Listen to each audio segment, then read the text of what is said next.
In the final chapter of my life, I wrote my last collection of essays titled Us. It recounted how Ethan and I met, got to know each other, fell in love, and reflected on the bits of wisdom I had gathered as life neared its end. Everything was calm until Ethan's diary went viral online. I sat in a wheelchair as camera flashes lit up around me, reporters swarming forward to ask my opinion on Ethan's diary. His writings revealed a decades-long, deeply hidden love for Megan, a love so pure it became a mythical tale of devotion.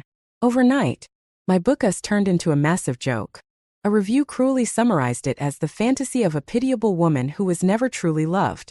Emily, who was pushing my wheelchair, finally managed to squeeze us out of the crowd. Once everyone had left, she stood silently, looking at me with eyes full of pity and guilt. Emily was Megan's child. When Megan's husband passed away, she was at the height of her career. Unable to care for Emily, she was eventually adopted by Ethan and me. I raised her single-handedly. As a child, Emily was often sick and cried non-stop. I spent countless sleepless nights holding and comforting her, pouring all my love into her.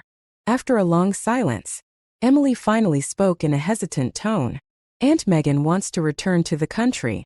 She wishes to be buried alongside Dad after she passes away.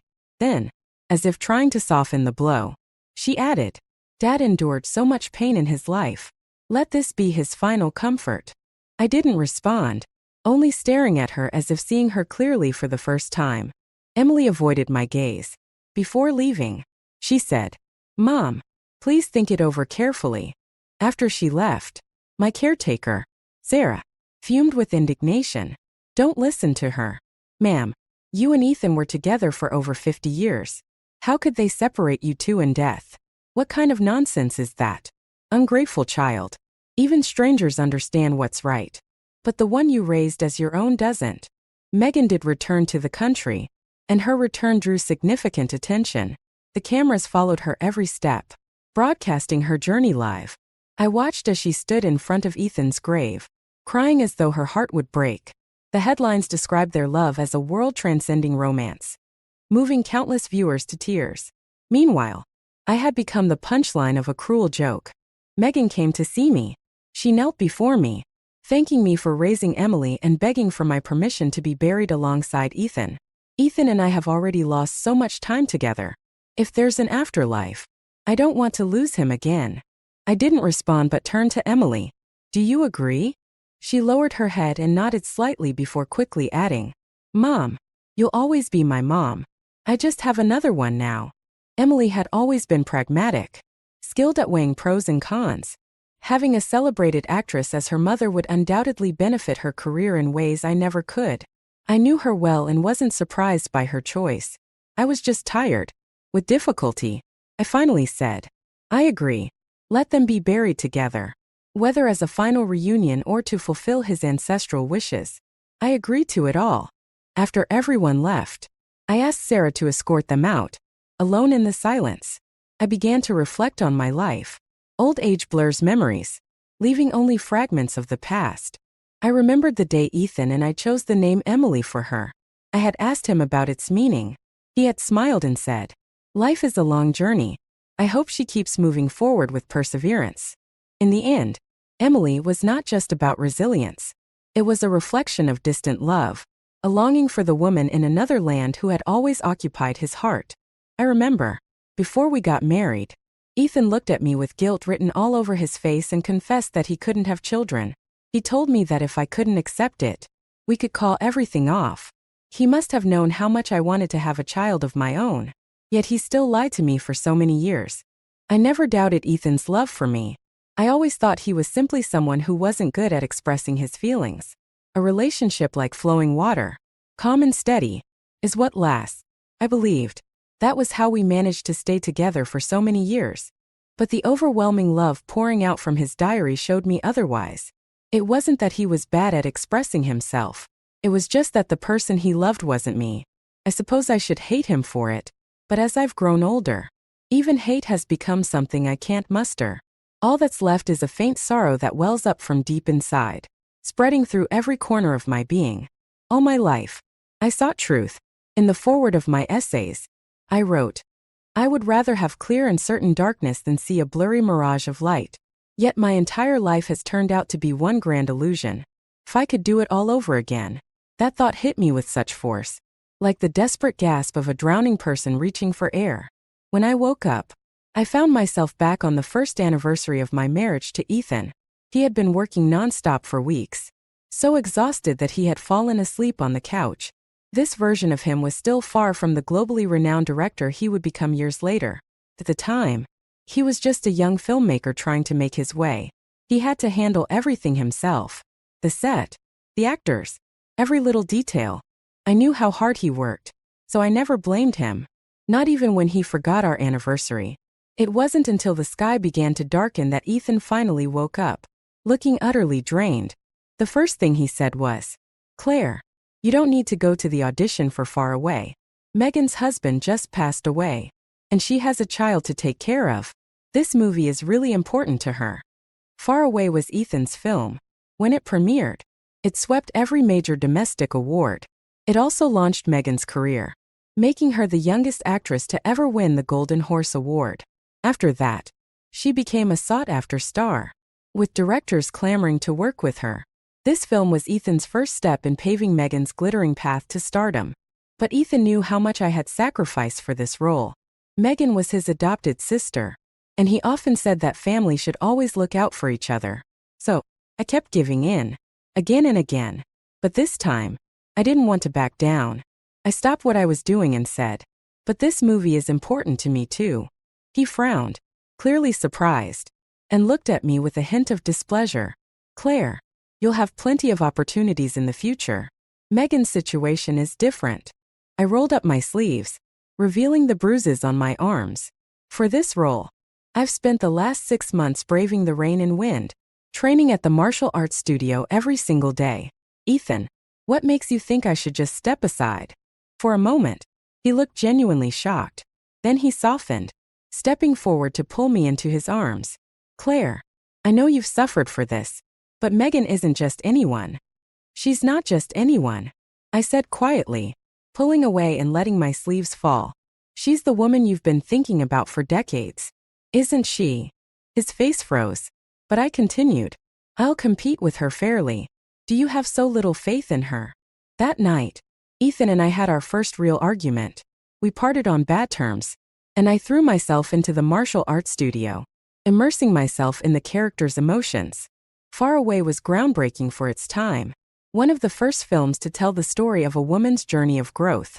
It later became one of the most iconic and pioneering works in film history. Its only flaw?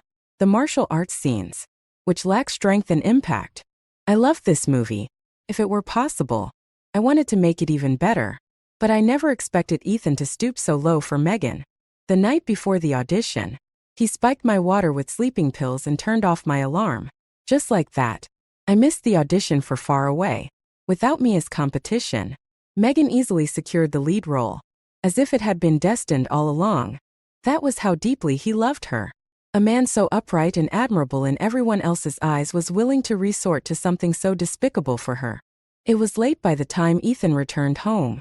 I looked up at him, my gaze calm and steady. I didn't say a word, just stared at him. This was the husband I had loved for decades, the man I had poured my heart and soul into. There were no hysterics, no uncontrollable anger, just a cold bitterness that settled in the pit of my stomach. Ethan avoided my gaze, his lips trembling as he spoke in a conciliatory tone. "Claire, you'll be the lead in my next film. I know you've been wrong this time. Tell me what you want, and I'll make it up to you." Make it up to me with what? The years of mutual respect and civility that had always felt one-sided? The unwavering loyalty of someone who never knew he didn't deserve it? I continued to look at him, my face devoid of joy or sorrow. He stepped forward, trying to pull me into his arms, but I avoided him and said calmly, "I understand." That night, lying in bed and staring at the white ceiling, all I felt was unwillingness to give in. In my previous life, after missing out on this role, I adopted Emily, which meant sacrificing part of my career. As Emily grew older and started acting, she only ever landed supporting roles. The highest award she ever won was for Best Supporting Actress. My resolve hardened. I wasn't going to give up this time. The next day, I went to see Charles, Ethan's producer. In my previous life, Charles and Ethan were known as a golden duo. Their films couldn't succeed without the other. More importantly, Charles was the heir to the Way family, the largest investor in this film. Sipping his coffee leisurely, Charles smirked. "Mrs. Hayes, I think you're barking up the wrong tree. If someone can't manage their time, they don't deserve a second chance." I looked down, gathering myself, and when I raised my head again, my demeanor had shifted. My voice was low but firm as I recited. "A single pearl, buried for years in a dark cage, now catches the light, illuminating the mountain's bloom." It was a line from the movie, a poem recited by the protagonist, Athena Chu, after a lifetime of struggle. In this moment, I became her, and she became me. With decades of experience behind me, I understood the depth of those emotions more than anyone else. I brushed the foam off my tea and spoke gently. "A pearl like that is worth waiting for, Mr. Way." Charles's expression grew serious as he studied me. Slowly, a smile spread across his face. "Mrs. Hayes, you're far more interesting than that blockhead Ethan." He gave me another chance. After seeing my martial arts performance, he sighed and said, "Where else could I find a star like you, Claire? This role was made for you." A month before filming began, Megan came to visit, bringing her child along. Her purpose was clear. She wanted me to temporarily care for the child. Over the past 6 months, I had grown attached to Emily, and the eventual adoption felt natural. In the kitchen, Ethan was cooking dinner. Ethan rarely cooked, and the few times he did were always when Megan visited. Megan loved his cooking, so he willingly rolled up his sleeves and prepared meals for her. What a grand display of love. I fought to keep my face neutral, suppressing the bitter smile threatening to surface. Instead, I simply observed Megan, a textbook beauty with her delicate features, dressed in mourning black, with a white flower pinned to her hair. She looked the part of a grieving widow. Her pale complexion and slightly drooping brows completed the picture. She sat across from me, holding her crying child, clearly at a loss. Megan had no experience with children and struggled awkwardly, not knowing how to calm him down. I noticed immediately that her hold was wrong. The baby's position was uncomfortable, causing him to cry incessantly. But I didn't move. I just sat on the couch, watching coldly without lifting a finger. It wasn't until Ethan stepped out of the kitchen, taking a moment from cooking, that he rushed to cradle the child in his arms with the utmost care. In my previous life, Ethan adored Megan's child as if he were his own. People used to say they'd never seen such a doting daughter-dad. Sometimes I wondered, if he could love someone else's child this much, what would it have been like if we'd had a child of our own? But now, looking back, it all seems so ironic. He doted on the boy because he saw a resemblance, traces of the person he truly loved. At dinner, Megan kept stealing glances at me, her expression hesitant and unsure. She didn't dare speak, but Ethan, ever attuned to her discomfort, took the lead. "Claire, Megan needs to start filming soon and can't find anyone suitable to care for her child. Could you help out for a few days?" I slowly swallowed my bite, sipped my wine, and responded coolly, "I'm busy." Ethan frowned, his tone sharpening. "Claire, we're all family. Stop being so childish." He always acted as though I should naturally accommodate everything, as if I couldn't possibly have my own matters to attend to, and any refusal on my part was just me throwing a tantrum. I looked up at him, meeting his gaze directly. He hesitated, his expression darkening before asking reluctantly, "Then what's keeping you so busy?" I dabbed at my mouth with a napkin, stood, and replied with deliberate calm, "You'll find out when the time comes. I've had my fill, so I'll leave you two to catch up." I couldn't help but wonder what expressions they'd wear on the first day of shooting, when the truth finally came to light. In the end, Ethan made all the arrangements for Megan. She had nothing to worry about and could focus entirely on her role. The first day of filming dawned gray and rainy, matching the opening scene of Far Away. The overcast skies seemed endless, as if the sun would never rise again. Ethan drove the family car to the set that morning. Though he wasn't late, he arrived to find everyone already assembled. The air buzzed with activity, but something felt off. Despite everyone being present, The ceremony had yet to begin. Lowering my black umbrella, I looked up and locked eyes with Ethan. His brow furrowed as he strode toward me, irritation clear on his face. "Claire, why are you here? It's the first day of filming, and things are hectic. I don't have time for you right now." I brushed his hand aside and walked straight toward Charles. His eyes lit up briefly with surprise, a flicker of admiration that he couldn't quite hide. Today, I was dressed in the protagonist's signature black attire, a look that clearly satisfied him. I curled my lips into a faint smile. Charles clapped his hands, instantly silencing the crowd. "Our lead actress has arrived." Megan whipped her head up, her face full of disbelief. Ethan's brows furrowed tightly as he muttered, "Charles, I know you like to joke, but today isn't the time for games." Charles's smile vanished, his expression turning serious. "I'm not joking." It was only then that Ethan seemed to realize that the situation was beyond his control. He gritted his teeth and said quietly, "Megan was the lead actress we chose together. Since when can we change the lead at the last minute?" Charles's face darkened, his tone growing cold. "Claire is your wife. Don't tell me you didn't realize she was the better choice." He stepped closer to Ethan, clapping him on the shoulder. "Ethan, for a director, art should be your only pursuit, not something to be swayed by trivial emotions."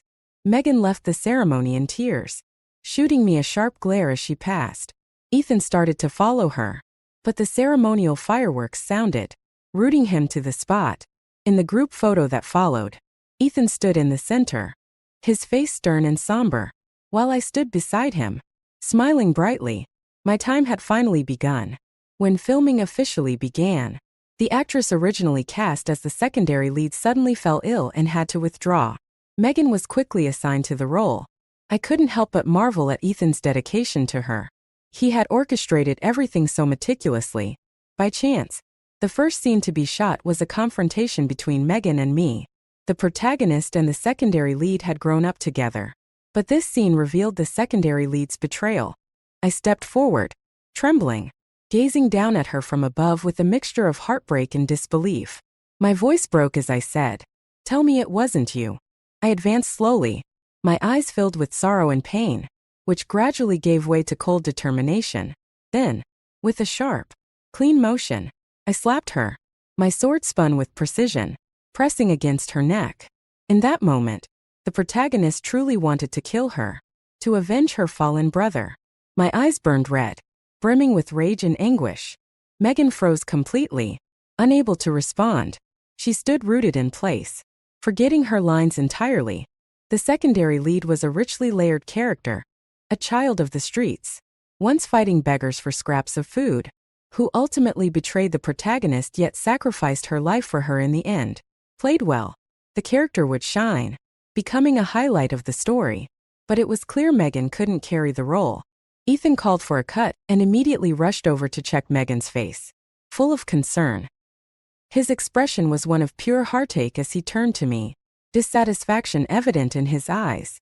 Ethan was notorious in the industry for being an exacting director. Actors often had to endure grueling winter shoots, plunging repeatedly into icy water, yet no one dared to complain. Megan, however, was his exception, his only indulgence. He retrieved an ice pack himself, gently pressing it against her face as he spoke in a soft, almost doting tone. "Megan, that was already very good. Let's do one more take." "Okay." I rolled my eyes internally. "Good," I thought. What part of that performance was good? He had the audacity to call that good.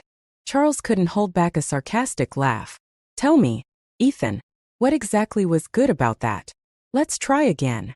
Megan wasn't frozen this time, but her delivery was halting and awkward. "Cut, cut, cut," Ethan called out, visibly distressed.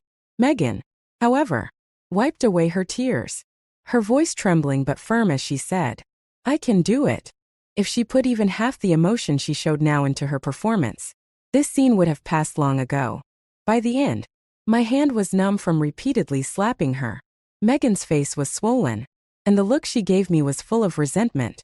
Charles, lounging in his chair, didn't even lift an eyelid. "If you could do it, Miss Megan, we wouldn't need to shoot this scene so many times." You might not be tired, but everyone else is. The crew, full of overworked professionals, had little patience for Megan's endless attempts to perfect her dedicated act. Charles, losing interest, left to negotiate investments out of town, unwilling to waste more time waiting for her to get the scene right. Over the next few days, Ethan painstakingly coached Megan through her performance. Scene by scene, filming finally progressed at a passable pace. Then came the protagonist's first major highlight, the iconic scene where she willingly enters the fray, wielding a long spear. One of the most celebrated moments in film history. I had spent weeks preparing for this scene, practicing every day with the stunt coordinator. But Ethan's final cut of the footage was disappointingly bland.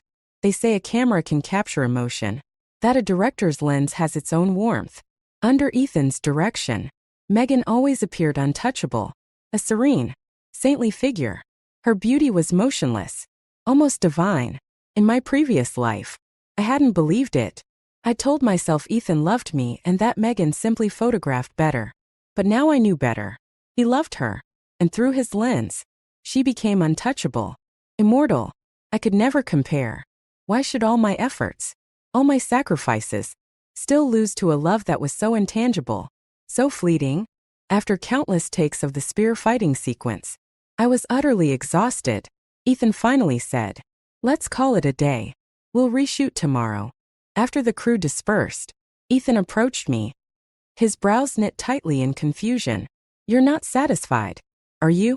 We've already spent so much time on this scene." I shot to my feet, stepping toward him so quickly that my legs, weakened from overexertion, almost gave out. Ethan moved to steady me, but I slapped his hand away. "Ethan, far away is your film. This scene is the protagonist's defining moment. Ask yourself, are you satisfied with today's footage?" Ethan said nothing. His silence spoke volumes. I was too tired to argue further. As I left, I turned back and said, "If you can get the shot right, I won't mind if, for now, you see me as Megan." Ethan's face stiffened, and I leaned in to whisper, "Do you really think you've hidden it so well?" I don't know if my words got through to him that night or if it was Charles's return to the set, but the scene was finally filmed to perfection. It wasn't without cost. The grueling spear fighting sequences left me with severe arm strain, but the set waits for no one. I gritted my teeth and kept going. Then the wire rigging malfunctioned. I had no strength left to hold on to anything as I fell. In that split second, I saw Ethan. Without hesitation, he ran. Not to me, but to Megan. How could I not feel heartbroken? I had known Ethan for over 50 years, and he was the person I relied on most. But I was never his first choice. The ground rushed toward me. I instinctively raised my hands to protect my face. For an actor, the face is everything. Far away was my first step toward changing my life. I couldn't afford to lose this opportunity. I told myself I didn't care. But in the end, I was trapped by my own obsession. Everything went dark. When I woke up, I was in a hospital bed. Sitting beside me was Charles. His expression exhausted. He let out a long sigh of relief when he saw me open my eyes. After confirming I was all right, his voice rose sharply. "Claire, how many lives do you think you have? Didn't the stunt coordinator teach you? When you fall, protect the back of your head." I knew how reckless I'd been and offered him a sheepish smile. It only made him angrier.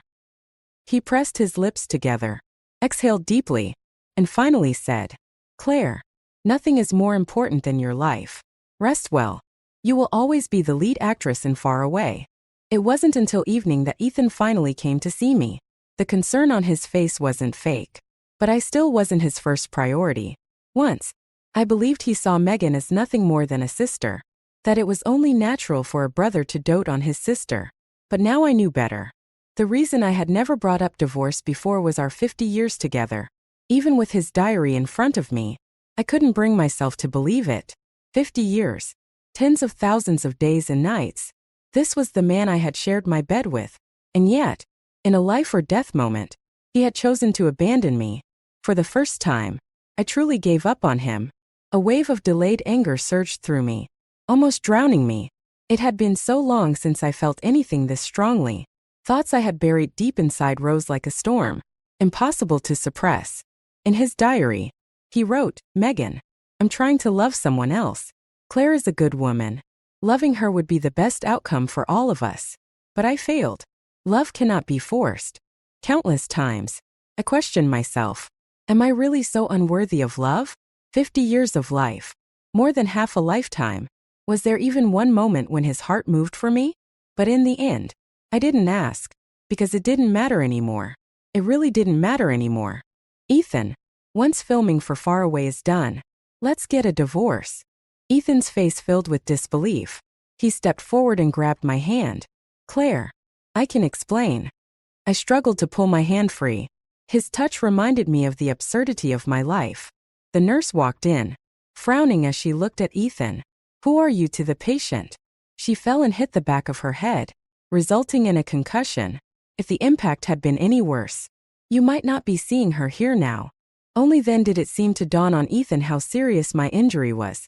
His voice stammered. Claire, I didn't know. His regret and fear were evident, and he moved forward in a flurry to check my injuries. When he saw the bandages on my head, his expression twisted in heartache. For the next few days, Ethan stayed by my side constantly. No matter how cold or indifferent I was toward him, he refused to leave. Sometimes, when I looked at him, my thoughts wandered. In my previous life, I once had surgery. Ethan had canceled all his work to stay by my side, taking care of me for an entire year. Back then, I mistook it for love. But love cannot withstand comparison, especially when Megan was involved. I was always his second choice. After a week of resting in the hospital, I returned to the set of Far Away. The production schedule couldn't afford further delays. Ethan, burdened with guilt over my injury, stuck to me like a shadow after every scene he directed. He seemed to believe my mention of divorce had been nothing more than a moment of anger, something he could smooth over with a bit of coaxing. Megan, on the other hand, cast him several hesitant, longing glances. This time, however, he steeled himself and didn't respond. Ethan told me Megan was just his sister, someone he felt obliged to look after because of her frail health since childhood. He also said, We're married now. You're my wife. I'll try to love you more. I thought back to the timeline in his diary. This was the point when he was trying to love me. But love cannot be forced. Ethan, no matter how much effort you put into it. His gaze carried a flicker of struggle before softening into a faint smile. Claire, I'll be good to you, he said. Since he was willing, I wasn't going to waste the opportunity. Having the great Ethan personally coach me in acting was something I couldn't pass up. After the makeup artist finished with me, the room emptied, leaving only Ethan and me. This scene depicted Athena choose moral decline, where she temporarily strayed from her virtuous path. It was a critical moment of transformation for the character. Ethan had insisted on perfection, charm without vulgarity, allure with dignity. I studied the woman in the mirror. The bold red lips, perfectly styled waves, and the form-fitting cheongsam accentuating her curves looked unfamiliar. My naturally sharp features and strong brow made this seductive appearance feel almost alien. Standing, I reached out to grab Ethan's tie, pulling him closer until we were mere inches apart. In a low, breathy voice near his ear, I whispered, You say there's no end to suffering. Master, why not save me yourself? As I spoke, my lips brushed against his cheek, our breaths tangling together. For a moment, his composure faltered, and a faint blush climbed from his ears. In my previous life, I had never acted this boldly in front of Ethan. I'd read somewhere that men with insecurities in that regard tend to be more sensitive, so I had always tiptoed around his pride, carefully maintaining his dignity. I denied my own desires, hoping for a spiritual connection instead. What a joke it all turned out to be. Director Hayes, what do you think? I asked, stepping back and letting go of his tie. I lit a cigarette as I sank into a chair, exhaling a thin plume of smoke. Through the haze, I met Ethan's shadowed gaze. After a pause, he said quietly, Once Far Away is finished, we'll truly be together. I'll work hard to love you. How laughable it was that loving me had to be a matter of effort. But I didn't need such a pitiful handout of affection. Slowly exhaling another puff of smoke, I let the corners of my mouth curl into a faint, ironic smile. But Director Hayes, I said, my tone light yet biting, I've changed my mind. A man who can't isn't good enough for me. Unfortunately, someone happened to be passing by outside the door at that exact moment. They heard my words and dashed off like their life depended on it.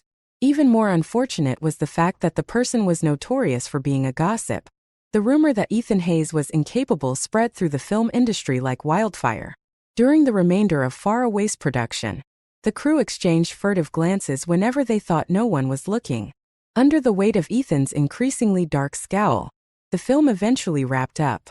After completing the post-production promotions, we were finally done. I handed Ethan the draft of our divorce agreement. With a sincere tone, I said, "Ethan, if you truly love Megan, then fight for her. Don't let another lifetime slip away. My final gift to you is your freedom." There had been moments when I hated him so deeply I wanted to kill him, especially when I first discovered the truth. But after 50 years together, our relationship had grown so complicated that it defied simple labels.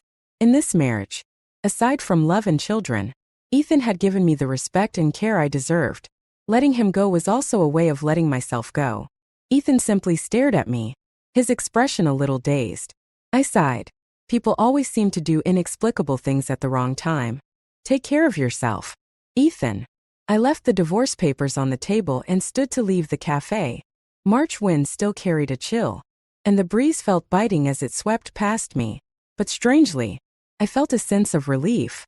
For the first time, my future would be lived for myself.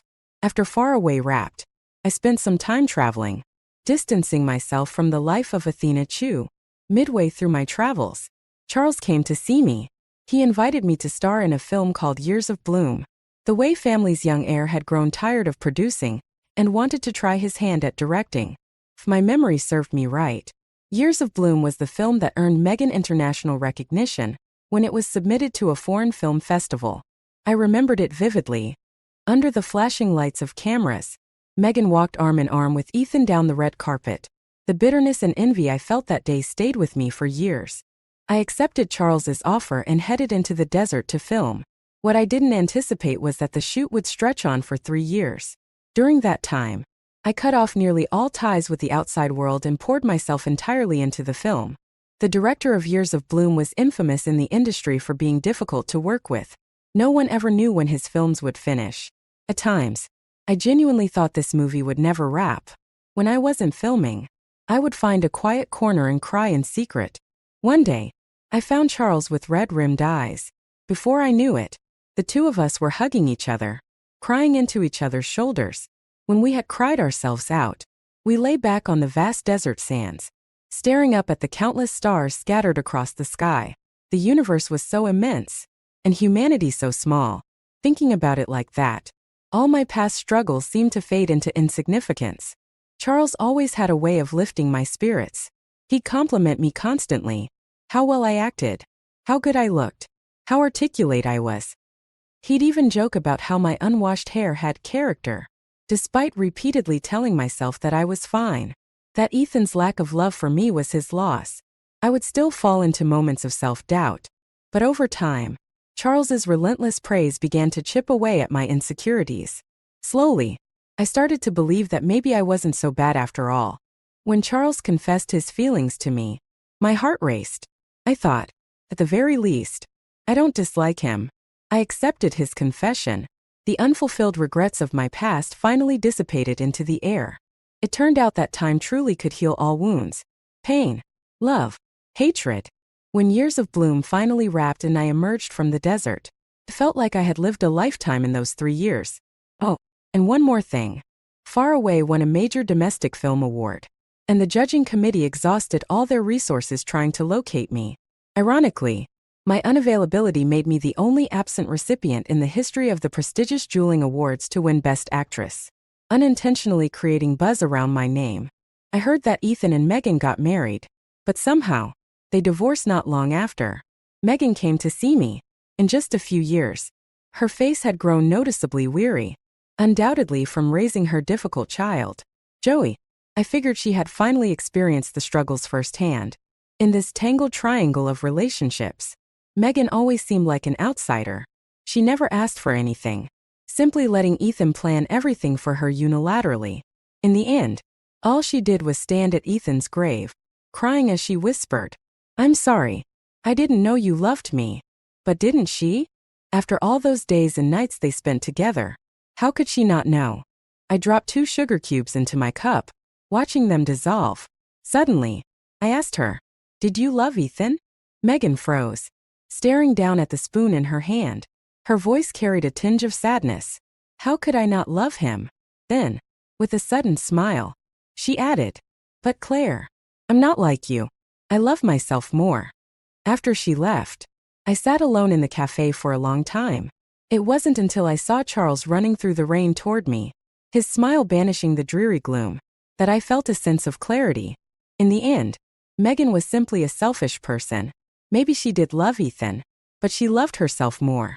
That was why she could comfortably enjoy Ethan's devotion all those years while pretending to be oblivious. I had no intention of judging what was right or wrong because none of it mattered anymore. The day I moved my belongings out of the house, Ethan stood there, his eyes red and swollen as he clung to my suitcase, like a child who thought holding onto something tightly enough would keep it from leaving. He couldn't let go. I sighed and looked at him. "Ethan, let's go somewhere. Think of it as a way to end things properly." The place I took him to was a Taoist temple on Mount Sanqing. In my previous life, I had always wanted to visit it with him to fulfill a vow, but we never made it. Shrouded in mist, we walked silently up the mossy stone steps. "Ethan," I said, breaking the silence, "did you know there are 99 steps here?" Once, I climbed them, bowing at every 3rd step. Ethan looked puzzled, but I continued, "That was when you were overseas filming and encountered those bandits. I didn't know whether you were alive or dead. I was powerless, so I could only turn to the gods." His expression grew increasingly complicated, and he seemed like he wanted to say something, but all he could manage was a soft, "Claire." "Ethan, your feelings for me are like those of a child's attachment to a lost toy. First, you can't bear to part with it, but soon enough, you forget all about it." I climbed a few more steps, pausing before adding, "These are things I could never bring myself to say before. Admitting that someone doesn't love you is a blow to anyone's pride. But now, I've let it all go." Ethan suddenly stepped forward and grabbed my hand. "Claire, that's not true. You're wrong. What you're saying is just an assumption." I smiled faintly. "Ethan, if I hadn't asked for a divorce, if everything had gone the way you imagined, us staying together for the rest of our lives, would you have loved me?" He was silent for a long time, his expression pained. When he finally spoke, it was more to himself than to me, his voice trembling. "No, Claire, I do love you. I'll realize that I love you." By the time we reached the summit, we encountered a Taoist priest who stopped us and offered to read our fortunes for free. He looked at me, narrowing his eyes with an air of mystery. "Mississippi, you've come from far away, haven't you?" I smiled but didn't reply. These wandering fortune tellers always like to spout vague, mystical lines. The man lightly shook the bell in his hand, the sound carrying as though from a distant place. Ethan and I stood at the center of what felt like a swirling vortex, the weight of the future rushing toward us. From Ethan's perspective, it seemed as though he was waking from a long, endless dream. In this dream, he and I spent our lives together, growing old side by side, supporting each other through everything. He saw the day his diary was exposed, the way I stood dazed and helpless, surrounded by a crowd. He felt a dull ache in his heart, and he tried to push through the throng to reach me, wanting to shout, "It's not true." But no matter how hard he tried, he couldn't break through. He saw me bowing at every 3rd step of the 99 steps, praying for his safe return when he was trapped overseas. He saw us as a family of 3, walking hand in hand across a sunlit lawn. In those moments, his happiness felt tangible, real. But that reality, so vivid, made him question. Ethan was a filmmaker, and films are constructed stories, fictional narratives. And so, he began to construct a dream for himself, a dream of far away. It wasn't that he had never felt anything for Megan, but his feelings for her were little more than the fleeting stirrings of youth. Yet the unattainable always seemed more precious. Over time, his fantasies turned that fleeting affection into something far deeper, overshadowing everything else. He lost sight of what was right in front of him. When the dream finally shattered, It felt like waking into a world he no longer recognized. In this waking world, 25-year-old Claire stood before him, her head bowed, chanting prayers. But the person she sought to protect and pray for was no longer him. The next time he saw Claire was at an awards ceremony.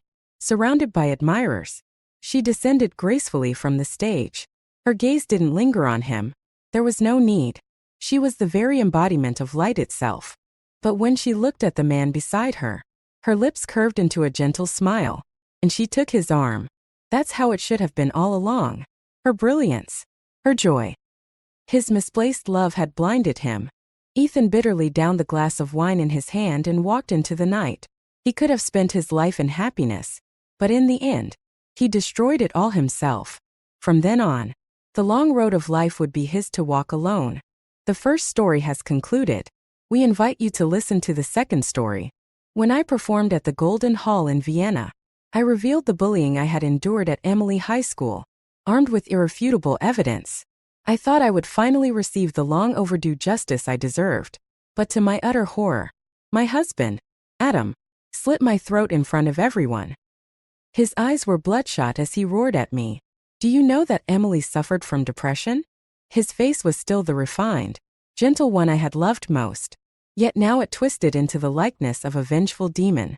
It was as if he couldn't wait to tear me apart piece by piece. Emily is dead. And it's all your fault, he screamed. Why couldn't you just let it go after all these years? Why did you have to bring it up again and kill her? Was exposing the truth about Emily's bullying really such an unforgivable crime? Had enduring years of torment and pain, simply to seek justice for myself, made me the villain? His expression was terrifying, a look I had never seen before. He was completely unhinged, saliva flying onto my face as he bellowed. Emily was such a kind person. She lived in guilt for 20 years over what happened in high school. She even gave me up to you because of it. Do you know what a good person she was? You only suffered 3 years of bullying. She just wanted you to suffer a little, not ruin your life. You endured for 3 years. And that proves Emily did nothing wrong.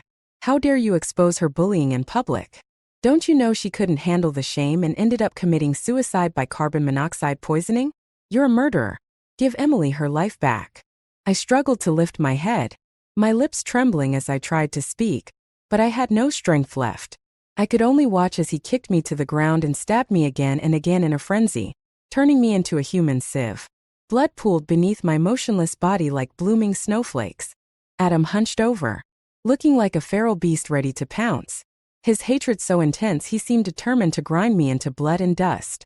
That moment, I finally understood. For 20 years, I had never truly existed in his heart. All he cared about was Emily, the same Emily who had bullied me for 3 years in high school, beaten me half to death, and nearly destroyed my hand, knowing full well I was a violinist. Listen to what he's saying. Does any of it make sense? I survived those 3 years of hell, clinging to the hope of one day exposing the truth and getting justice. Was it wrong to do so because the bullying didn't kill me? Does surviving mean the bullying wasn't a crime? Just because Adam married me, does that erase the damage and make everything even? And what compensation? He never told me anything about this so-called atonement for Emily. How was I supposed to know that giving up a man cost her nothing and was somehow meant to repay me? I gave you a man. Shouldn't that settle the score? I married you to atone for her sins.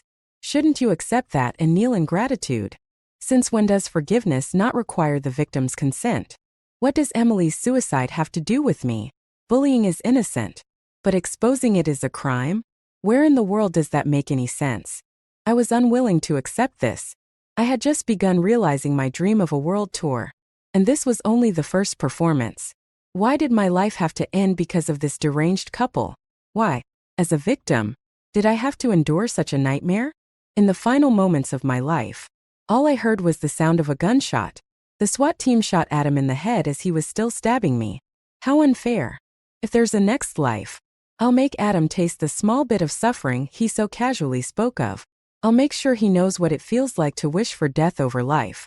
As it turns out, fate is fair. It wasn't until the teacher shouted at me to get out of the classroom and stand in the hallway that I realized I had truly returned to high school. The sweltering summer heat, the stuffy classroom, the clattering of the ceiling fan spinning above. the drowsy students in the back row, and the restless cicadas chirping outside the curtains. All of it was so different from the modernized classrooms of 20 years later. I pinched my arm hard, and the sharp pain spreading from my arm to my brain confirmed it. This wasn't a dream. I had actually returned to high school. Before I could process it, an impatient shout came from inside the classroom. "Lynn Taylor, if you're not going to behave while standing in the hallway, then go home." The room erupted into laughter. The loudest laugh came from Emily Carter, who sat casually at a desk in the middle row, blatantly playing with her phone. So brazen. Yet not a single teacher dared to discipline her. There was only one person in the class who didn't laugh. He gave me a brief, indifferent glance, then returned his gaze to the podium. It was Adam Green. I would recognize that face even if it turned to ash. The lingering pain in my body seemed to resurface the moment he looked at me.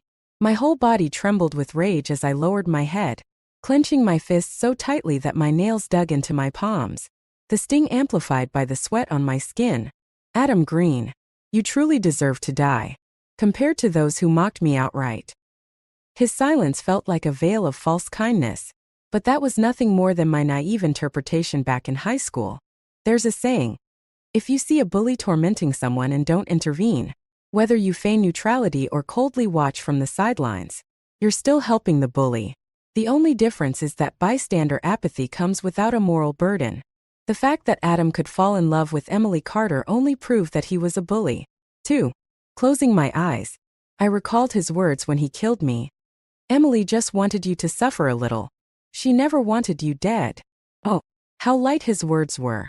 Let him experience it himself and see if he can still speak so callously. Emily bullied me simply because Adam and I had once performed together as freshman representatives at the school auditorium. He played the piano while I played the violin. That single duet sparked rumors among our rowdy classmates, calling us a perfect match. Just one careless comment was enough to ignite Emily's fury. I still remember the first time she bullied me. She pressed a scorching curling iron against my arm, leaving twisted scars that never fully healed. She wielded it as though she wished she could stab it into my eye. "Lynn Taylor, you're just some broke nobody trying to seduce our top student. Look at yourself. Do you think you're worthy?" She sneered. "Your family is so poor they work for others. Yet here you are pretending to be classy, playing the violin. What? Hoping to marry a rich guy like Adam Green and live the high life." The curling iron seared into my neck, leaving a scar so deep I would wear turtlenecks for the rest of my life. Now, I was about to relive the first moment of her bullying. As soon as school ended, Emily and her lackeys dragged me into an abandoned auditorium where no one would pass by. "Bitch." Those were Emily's first words to me after 20 years. She slapped me hard across the face, her hand swinging with such force that it stung even after all this time. As she shook her hand off, a smile played at her lips. Innocent yet cruel. A chilling contradiction. "You've got some nerve," Emily Carter sneered, her voice dripping with malice. "Flirting with Adam Green behind my back? Think you can grab his attention by acting out in class? Even after being sent to the hallway, you still don't behave." With a sharp slap, she struck my face again. The force sent me stumbling back several steps until one of her lackeys kicked the back of my knees, forcing me to kneel on the ground. Emily yanked my hair so hard her manicured nails dug painfully into my scalp. "Adam looked at you today, didn't he? Feeling smug about it?" she hissed. A wave of dizziness overwhelmed me. It took a long moment for my vision to stabilize and the blurred figures around me to merge into Emily's face. My mind raced back to this exact day in my past life, recalling the events that followed. Even 20 years later, in my previous life, the memories haunted me, a nightmare I could never escape. Yet to Adam, all of this was just a trivial remark. Emily just wanted you to suffer a little, not kill you. If these nightmares were nothing to him, then perhaps he should experience them himself. I raised my head slowly, ignoring the stinging pain on my cheek. "Adam told me he has a crush on you," I said, my voice steady despite the throbbing ache. "He told me to stay away from him to avoid any gossip about the two of you." Emily froze, momentarily stunned by my words. Even her hand, poised to grab a curling iron, hesitated. "What did you just say?" she asked, her voice trembling slightly. I could tell she was agitated. Emily was fiercely proud and couldn't stand anyone outshining her. Back during our freshman performance, the idea that I could share a spotlight with Adam had already infuriated her. Had it not been for her being voted school beauty by a landslide, my suffering might have started even earlier. Now, I had dropped a bombshell. News that the man she had her eye on might actually harbor feelings for her. The satisfaction of conquering such a perceived rival would undoubtedly consume her. Her grip on my collar tightened as she demanded, "Say that again. Repeat what you just said." I exhaled deeply and raised my voice. "Adam told me he has feelings for you. He said he's interested but didn't want to approach you because our classmates keep linking his name with mine. He's worried about causing trouble for you. I think if you confess to him boldly, he'd cave in no time. After all, everyone says a woman pursuing a man is like crossing a thin veil." A faint blush flashed across Emily's face before she quickly masked it with a smug expression. She released me with a satisfied huff, her lips curling into a triumphant smile. Since he told you that, you'd better behave from now on and stop hovering around him. Got it?" I nodded weakly. Emily's mood seemed to lift as she hummed a tune, signaling for her lackeys to follow her out. They left me alone, trembling on the floor, blood trickling from my lips as I forced a smile. With Emily's arrogance and impulsive nature, I was sure she wouldn't wait long. By the next day, she'd make a bold, public confession to Adam, but Adam, valuing his pride, would never accept. And when Emily's ego was bruised, she'd undoubtedly lash out to reclaim her dignity. They were a perfect pair, selfish and egotistical to the core. Watching them tear each other apart would be satisfying. As expected, the very next morning during the school's break period, before the teacher entered the classroom, Emily Carter and her lackeys had already surrounded Adam Green. Emily, wearing her school uniform modified to accentuate curves far beyond what was typical for her age, lifted her chin high with pride. "Adam, I know you've had a crush on me for a long time," she began confidently. "You just didn't want to cause me trouble with all the gossip going around school." She paused, then casually perched herself on the edge of Adam's desk. Her thigh-high stockings pressed into her pale skin, creating a soft curve that carried an air of deliberate seduction. "You should have told me earlier," she continued. "I don't care about what people say. As long as you nod now, you'll be my boyfriend from this moment on. I'll take care of you." Adam, however, acted as if he were blind. Even with her legs blatantly in his line of sight, he kept his head down, focused on his homework as if she weren't even there. Emily's smile began to falter. Embarrassed, she slammed her manicured hand down on his test paper, the diamonds on her nails tearing for jagged lines into the sheet. Finally, Adam looked up at her, his gaze calm and unyielding. "When did I ever say I liked you?" he said, his voice cold. "You're disturbing my studies." He paused for a moment, then added, "Coming out of nowhere and saying I have a crush on you. Has anyone ever told you how self-centered you are?" Emily hadn't expected such a blunt rejection. Her practiced, flirtatious smile froze awkwardly on her face. Meanwhile, I buried my face in my arms, biting my sleeve to stifle the laugh that threatened to escape. Adam was as proud as a stubborn rock in a filthy bathroom, unyielding and arrogant. Back then, when he pursued me, I thought it was because of our shared experiences of hardship, a bond forged from mutual understanding. Now, I knew better. His so-called affection for me had been nothing more than an effort to atone for Emily. Adam's family had once been wealthy, but his father's gambling addiction had squandered everything. After losing their fortune, his father became an alcoholic and died in a car crash, leaving nothing but wreckage. His mother, unable to bear the stress, passed away not long after. Though Adam was left with nothing, he clung fiercely to his pride, refusing donations and instead working 10 times harder to earn the top spot in school and sustain himself with scholarships. In many ways, his fall from grace mirrored my own family's downfall.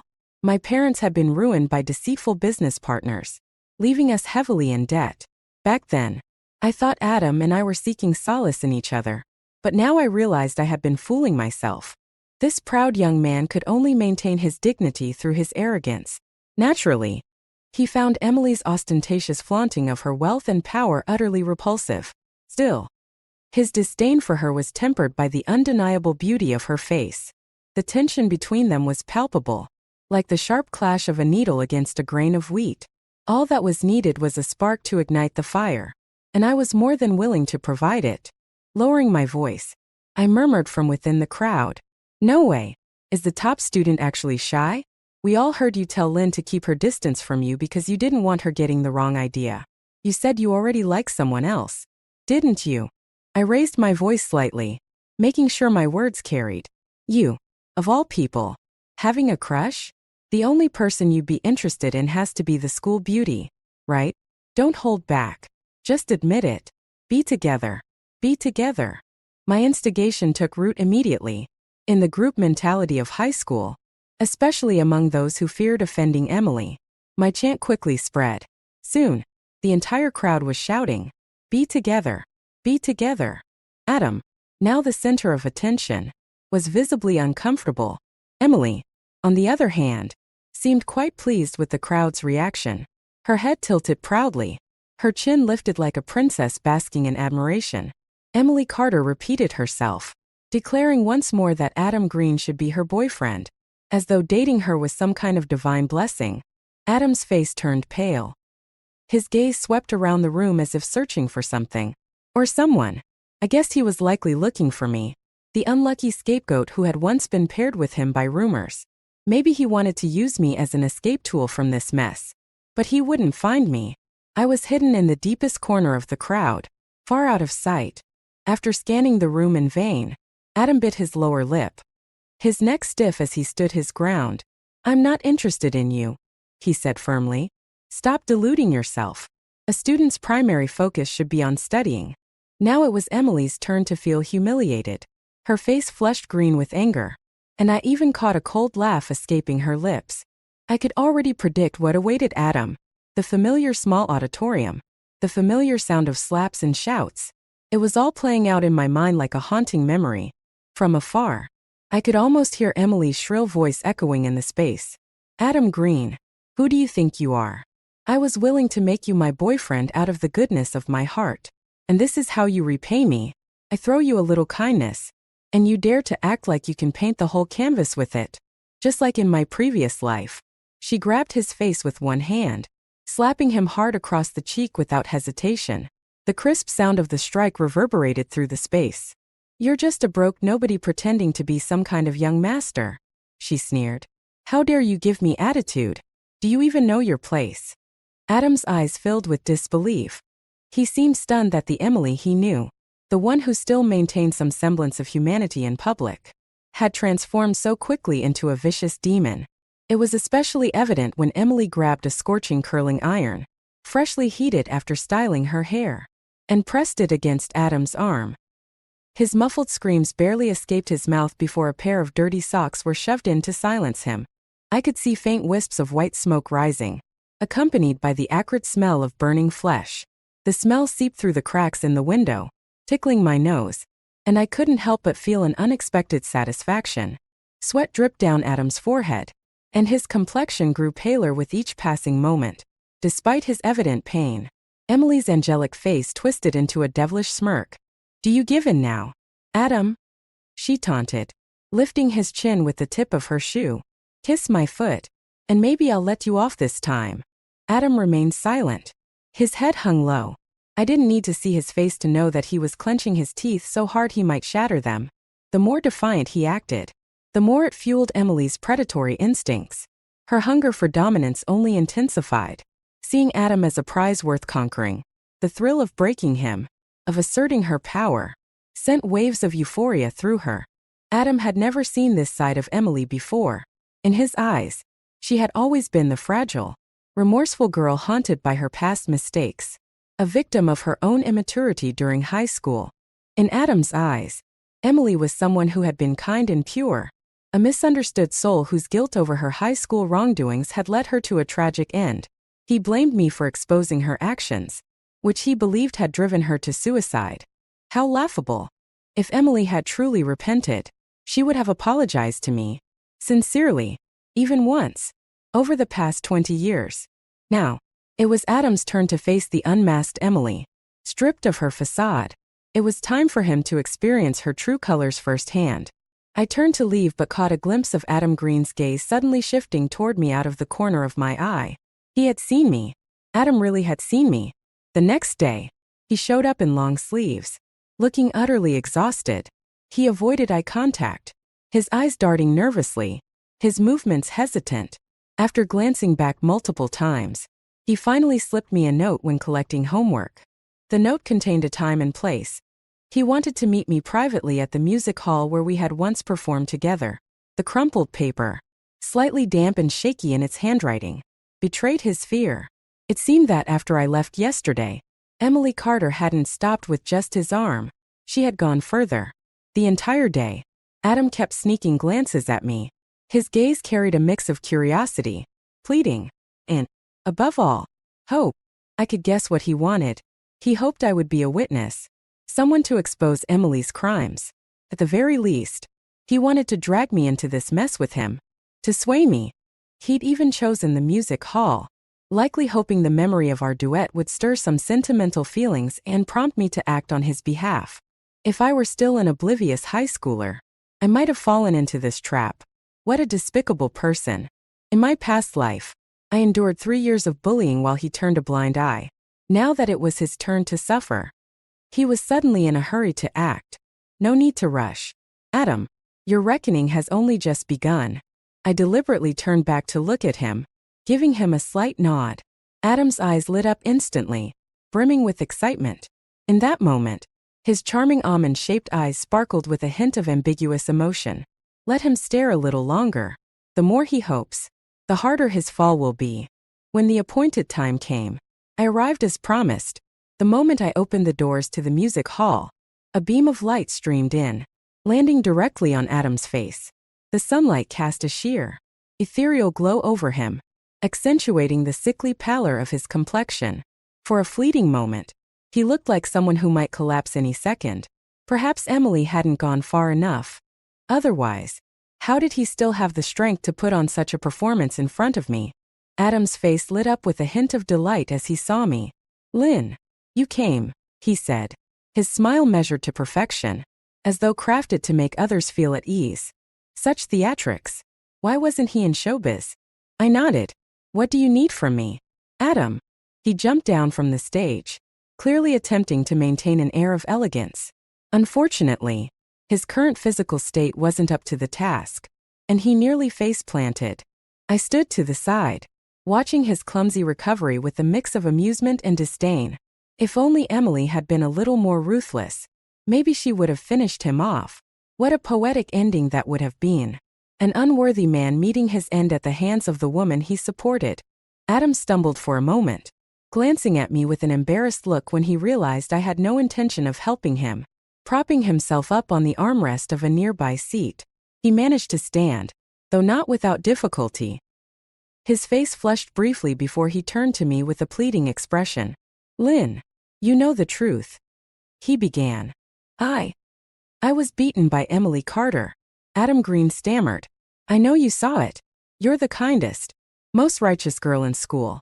You would never let something as heinous as campus violence happen to a fellow student, right? Lynn, you'll help me, won't you?" He looked as though he had suffered the greatest humiliation imaginable, right in front of me. He began unbuttoning his shirt one button at a time, revealing the crisscross scars on his skin, marks left by kicks, punches, and burns under his long-sleeved shirt. If I were still a naive high school girl, I might have been overcome with righteous indignation and agreed to testify for him without a second thought. But unfortunately for Adam, I'm not that foolish. If I had agreed, Emily Carter would have immediately turned her wrath on me. With her family's power and influence, it would be all too easy for her to sweep this matter under the rug and silence Adam with a bribe. Adam would take the money and disappear, leaving me to bear the brunt of her fury. He had endured the rain, and now he wanted to rip apart my umbrella to shield himself. The thought made me sick. How could I have ever been attracted to someone like him in my past life? I stood there expressionless, staring at Adam without blinking. I kept my gaze fixed on him until he squirmed under the scrutiny, instinctively shrinking back. Only then did I let out a soft chuckle. "Wow, Adam, I never would have thought you'd get into fights after school. You're saying Emily Carter beat you?" Do you think I'm blind? I continued, my tone light and casual, even as I wove blatant lies. Emily likes you so much it's practically written all over her face. She's been openly chasing you at school. Anyone with eyes can see it. Don't slander her like that. Okay, you probably got into a fight with someone else and ended up like this. How can you throw mud on a girl's name like that? As I spoke, my face remained calm, my voice steady, not betraying the slightest flicker of guilt. I lifted my eyes to meet Adam's, watching his expression twist into one of utter disbelief. He looked at me as though he couldn't comprehend how I could lack even a shred of sympathy for him. Once, I had harbored a faint admiration for Adam. On stage, during our duet, the atmosphere had been just right. For a young girl, it was easy to mistake such fleeting moments for genuine affection. But that faint admiration had long since been obliterated, shattered to dust by the countless stabs and betrayals in my past life. Now, I only wanted to see Adam and Emily destroyed together, with nothing left of them. When Adam reached out to grab my sleeve, I coldly shook him off. My voice, now tinged with frost, cut through the air. Adam, have some self-respect. Don't tarnish a girl's reputation just because you're in trouble. And don't drag me into your mess. Take care of your own problems. Adam's desperation flared as he shouted, you and everyone else have been fooled by that little witch Emily Carter. She doesn't like me at all. She's just using me as a plaything. They beat me, insult me, and even tried to ruin my hands so I can't play piano anymore. I swear, every word I'm saying is true. I swear to God. Swearing to God? I smirked inwardly. If men could be trusted, pigs would fly. I had been waiting for this. Without hesitation, I slapped Adam hard across the face. The crisp sound echoed in the empty hall. Stop dragging girls down just to save yourself, I said sharply. Even if you have issues with Emily, she's still your classmate. We all have to see each other every day. Don't make things worse for everyone. Adam stared at me, stunned, as though I had grown horns. You were bullied by Emily too. How can you defend her? So he knew. He had always known. Even in this lifetime, he was fully aware of everything. I had been bullied by Emily Carter because of Adam Green. Yet, he acted as if it didn't matter. Now that it was happening to him, he was suddenly panicked. I mimicked his past indifference and actions. And now he was the one feeling the urgency. How ridiculous. If the knife doesn't cut into your own flesh, you'll never know the pain. I shook off his hand forcefully and called out toward the door. Emily Carter. Emily Carter. Adam's eyes widened in alarm. Who are you calling? Who else? Of course. But Emily. I replied with a smile. Emily strutted into the small auditorium, her lackeys trailing behind her, a cigarette dangling from her lips. She sneered as she approached. Emily had no love for me either. She spat in my face and barked. Drop that servile act. You little toady. It makes me sick. Without any reason, she slapped me hard across the face. Just looking at your pathetic, innocent face pisses me off, she said coldly. At least this time you were smart enough to come tell me. I lowered my head, staying silent. Like a frightened quail, I shrank into myself, letting her vent her frustrations. To her, bullying someone as timid as me was meaningless. She ordered her lackeys to kick me out of the auditorium, leaving me curled on the floor and trembling. Emily smirked as she pulled a crumpled piece of paper from her pocket. Adam Green, you've got some nerve. Didn't you agree to be my dog yesterday? And now you're sneaking around behind my back. I didn't dare lift my head, but the sound of his cries told me exactly what was happening. The lackeys kicked me like a soccer ball, sending me rolling out of the auditorium. Get out, you spineless coward. One of them sneered, their laughter laced with cruelty. If you stick around and piss us off again, you'll regret it. Feigning fear, I nodded quickly and added in a trembling voice. I think I saw someone coming this way just now. If anyone. One of the lackeys frowned. Don't worry about it. We have the key. Just keep your mouth shut. Once I was out, they locked the door from the inside. I made sure they didn't notice as I slipped a crowbar onto the handle, jamming it shut from the outside. The dark auditorium reeked of something sharp and acrid. Gasoline. It was the same gasoline Emily had used to threaten me in my past life. During that terrifying moment when she took humiliating photos of me, and threatened to burn me alive. Now it was their turn to feel the fear. I removed my jacket and placed it in the most flammable spot in the room. The student name tag sewn onto it bore the unmistakable name, Adam Green. A small flame ignited with a faint crackle. The fire quickly spread along the trail of gasoline, weaving through the room like a spider's web. The auditorium, rarely used except for monthly maintenance, was now engulfed. The next scheduled maintenance was still weeks away. And thanks to Emily's paranoia, the window locks had been sealed to prevent any of her victims from escaping during her usual bullying sessions. The fire spread rapidly. Through the glass windows, I could see Emily and her group beginning to panic. "What's going on?" one of them shouted, their voices muffled but frantic. "How did it catch fire? Open the door. Quick." Faced with a life-threatening situation, Emily Carter no longer cared about beating Adam Green. She frantically pulled her lackeys toward the main door, abandoning Adam, who lay sprawled on the ground, stripped of his dignity and gasping like a dying dog. Reaching the door, one of the lackeys yelped as the scalding hot handle burned his hand. He recoiled in pain, unwilling to touch it again. Emily, irritated, grabbed his hand and forced it back onto the lock. "What are you acting all delicate for? It's just a little heat. If you don't open this door now, we're all going to die in here."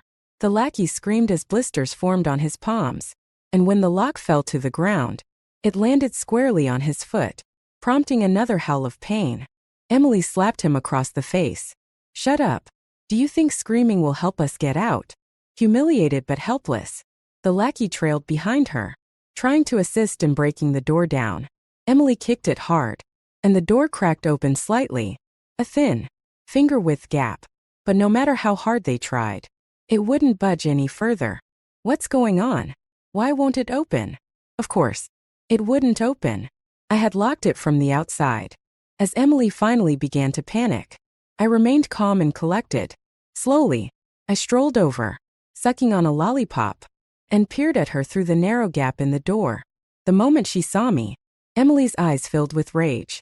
She screamed, "You bitch! What are you standing there for? Open this door right now." I acted as though I hadn't heard her, idly cleaning my ears in plain view of her furious face. Emily's frustration boiled over. "You just wait. When I get out of here, I'm going to kill you." I smiled lightly. "Is that how you ask for help? You've got the wrong attitude, Emily. Oh, and by the way, you're not getting out of here." As her expression twisted with fury, I grabbed her hand, which had reached through the gap in an attempt to move the crowbar blocking the door. I pressed her hand against the burning hot door handle, and she screamed in pain, shouting more threats at me. "Does it hurt?" I asked mockingly, watching her face go pale.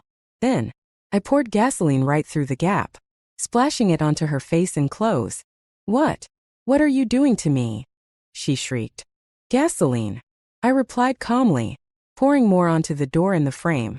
"Surely you can smell it, right?" Emily cursed at me, stumbling backward. "Get that bastard Adam to grab the crowbar. If he doesn't, we're all going to die." Her lackeys grabbed Adam and forced him toward the door, shoving his hand toward the crowbar. But before he could move it, I dumped gasoline onto his arm and tossed a lighter through the gap. The flame ignited instantly, engulfing Adam's prized piano playing hand in fire. His screams filled the auditorium, raw and guttural, as he flailed in agony. "Useless," Emily shouted, furious. "You can't even move a crowbar. Hurry up and get it out of the way." Ignoring Adam's suffering, she pressed him closer to the door, desperate to escape. But she failed to notice that the flames from the gasoline outside were already creeping toward the interior.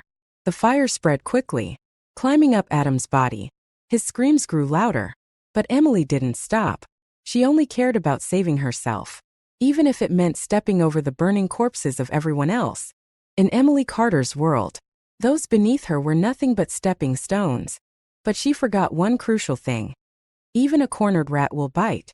As the flames consumed him, Adam's eyes filled with something new. Hatred. Absolute, unrelenting hatred. Adam Green, engulfed in flames, threw himself at Emily Carter, his burning body igniting the gasoline on her face and clothes. In that moment, Emily let out the first truly guttural, piercing scream of her life. The kind of scream that only comes from someone experiencing unbearable pain for the first time. It hurts. It hurts so much, she wailed. So even the lofty, untouchable princess feared death and pain after all. Her lackeys, frozen in terror, screamed and shouted, but they didn't forget to hurl threats at me.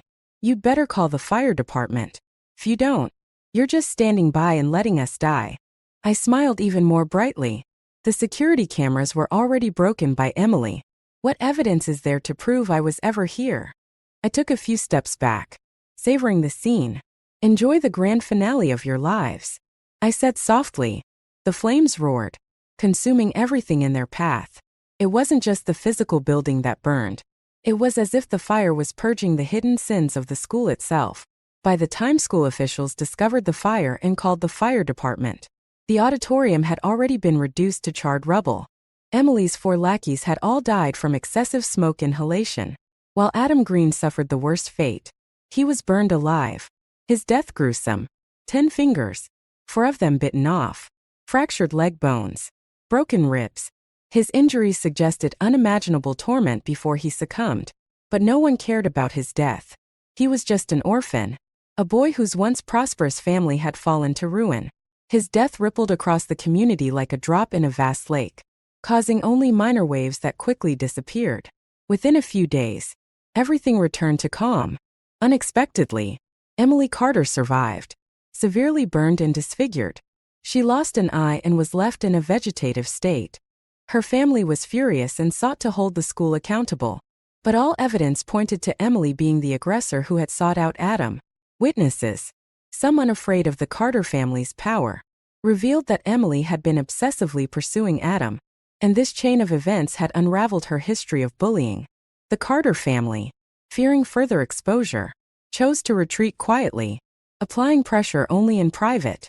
But in the end, the official conclusion labeled the incident as a result of Emily's history of bullying Adam, who had retaliated in anger. The Carters had many grievances but little recourse. I wrote an anonymous report. In my past life, the reason Emily's bullying stopped after 3 years was because a government inspection team uncovered corruption among the Carter family's protectors. The anti-corruption campaign took down some powerful figures, leaving the Carter family without their protective umbrella. Forced to act more discreetly, they laid low after that. In this life, I knew exactly what to do. The moment I was reborn, I began collecting evidence. I found newspaper reports from my past life that detailed corrupt practices tied to the Carters and secretly compiled the information into an anonymous tip. Then, I took leave from school and traveled to another province to report it in person. There's a saying, it doesn't matter how you treat me. What matters is that you're no longer in my way. The position beneath a big tiger, a metaphor for those in power, was coveted by many.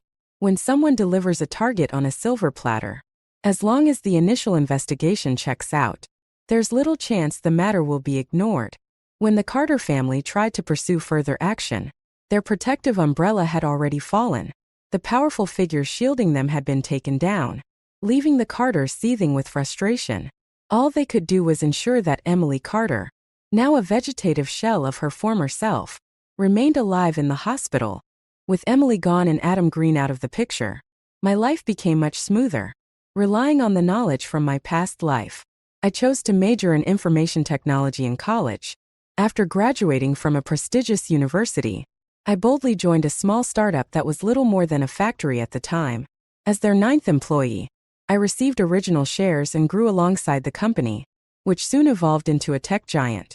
Within 10 years of graduation, my assets had reached staggering heights, and it had only been 17 years since that fire. When I decided to step down as CFO of the company and transition into life as an angel investor, ready to enjoy the rest of my days, I received news. Emily Carter had woken up. Out of curiosity, I made a special trip to see her.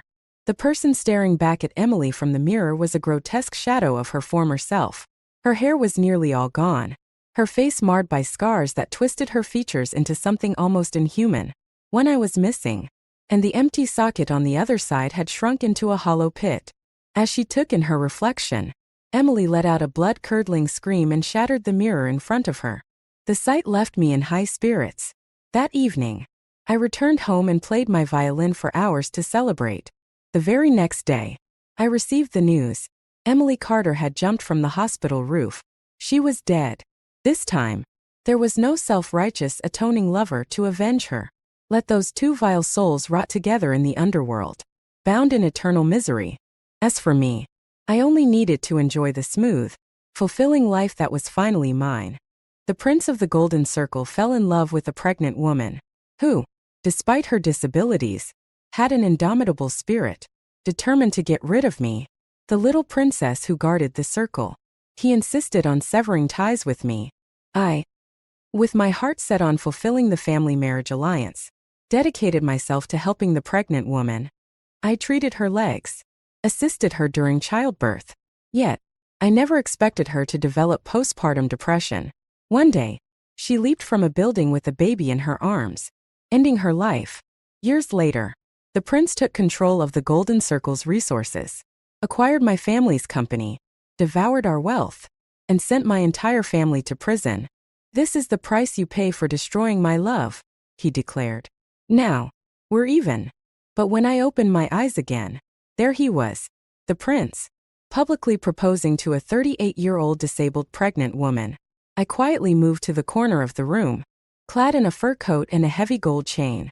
The northeastern prince sat on her lap, tilting her chin up and commanding her, "Kiss me. Harder." In a private booth, Luke Anderson held a wedding ring and proposed to a woman seated in a wheelchair. Faces around the room were filled with shock and faint embarrassment as they turned to me. After all, I was Luke Anderson's fiancée. Yet here he was, proposing to another woman right in front of me. It was a direct slap to my face. Someone stepped in, trying to ease the situation. "Luke, stop joking around. Emily is still here. Play if you want. But some things aren't to be taken seriously. Besides, this is a 38-year-old pregnant woman carrying her ex-husband's child. Apologize to Emily now. Emily wouldn't take it personally." Another person added, "The circle stays the circle. We all understand how things work." Everyone knew that Luke could flirt and have ambiguous relationships with other women. But it was unthinkable for him to give the position of the Anderson family matriarch to someone outside our social circle. Everyone understood this clearly. Powerful alliances guaranteed the maximum benefits for families. But Luke didn't care about this logic. He was determined to love Sophia Walters, a 38-year-old disabled woman who, despite her condition, was breathtakingly beautiful and fiercely resilient. When faced with everyone's persuasion, Luke sneered, "I'm not joking. I love Sophia, and no one can stop me." He turned his cold gaze to me. "Emily, I've told you before. I don't love you. Don't force me. I'll never change my mind." His words cut through the air like ice, clearly meant to make me back down. I stood frozen, unable to respond. Sophia, however, maintained her integrity, refusing to be a third party. "Luke, stop this. Apologize to Miss Emily." Despite Luke's fiery pursuit, Sophia consistently rejected him.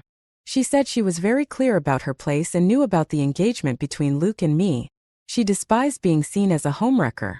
So, in order to clear Sophia's name of being the other woman, Luke took this bold step. Right in front of me, he broke off our engagement and promised Sophia his undivided commitment. "Emily, our engagement is cancelled. Do you understand now?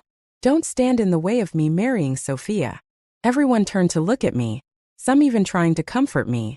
"Emily, don't take this too seriously. Luke is just causing a scene. Don't worry. No one can actually cancel your engagement." Others added, "Let's leave this mess behind and go somewhere else." In families like ours, connections ran deep, and many of those present had some ties to the Anderson family. No one wanted to see established contracts and partnerships fall apart because of my conflict with Luke. Someone reached out to pull me away, but I shook off their hand. Slowly, I stood up, faced Luke, and said, "Fine. I agree to cancel the engagement. From now on, the Carter family and you, Luke Anderson, have nothing to do with each other." My words left everyone in the room stunned. Luke, however, exhaled in relief. "This decision is better for both of us," he said. "Marriage is the graveyard of love. If I stayed with you, it would only lead to ruin." He wasn't wrong. A future with him would indeed lead to ruin. But with Sophia Walters. But being with her would only lead to another kind of ruin. A massive family empire like ours could never be controlled by someone as proud yet impoverished as Sophia Walters. Someone like her, who couldn't even accept being sheltered and protected in the past, lacked the resilience needed to survive the fierce struggles of the elite. She would only end up devoured entirely. I glanced at Sophia, who wore a faintly smug expression. The moment she noticed me, she straightened her posture and spoke earnestly. "Miss Emily, it wasn't me who took your lover." I nodded, smiling coldly. "Of course. Trash like Luke Anderson belongs in the trash. You're a perfect match for him." Sophia's face turned pale, and Luke's brows furrowed tightly. "Emily," he said, his voice low and disapproving, "why let love turn into hate just because you can't have me?" I scoffed, my tone dripping with derision. "Love you? Love what? Your naivety or your blindness? Don't make me laugh. Luke Anderson, you're not even worthy of my love." With that, I turned away, heading toward the corner of the room. There, the man who had been silently observing the chaos, the Northeastern prince, who had always been ostracized by the Golden Circle, sat casually. He lifted his eyes to meet mine, his deep, brooding gaze narrowing slightly under the shifting light. The enormous gold chain around his neck glinted so brightly it almost blinded me. Still, I extended my leg and straddled his lap without hesitation. Grasping his chin, I tilted his face upward and said, "James Fong, kiss me. Hard." His eyes sparkled with surprise, and the room went silent as every gaze turned toward us. James hesitated, his brow furrowed in confusion. "What's wrong with you?" His thick Northeastern accent filled the air, instantly breaking the tension and drawing snickers from the Golden Circle elite. But for me, his familiar voice brought an unexpected sense of safety and warmth. In my past life, this man had lost his entire fortune fighting Luke Anderson to the bitter end. We had barely exchanged a word before. Yet somehow, I had become the woman he loved most. Tears welled in my eyes as I looked at him and asked, "Will you marry me, James?" His thin lips pressed together tightly, his handsome face revealing no discernible emotion. Then suddenly, he leaned in, capturing my lips with his. A sharp, almost violent force tugged at my mouth as his strong hands gripped my waist. The clinking sound of his gold chain echoed as he moved, and the metallic taste of blood filled my mouth before he finally let go. As he pulled back, he lingered for a moment, licking the corner of my mouth with an air of satisfaction. "Wait for me," he said, his voice low and firm. "I'll bring the betrothal gifts to your house."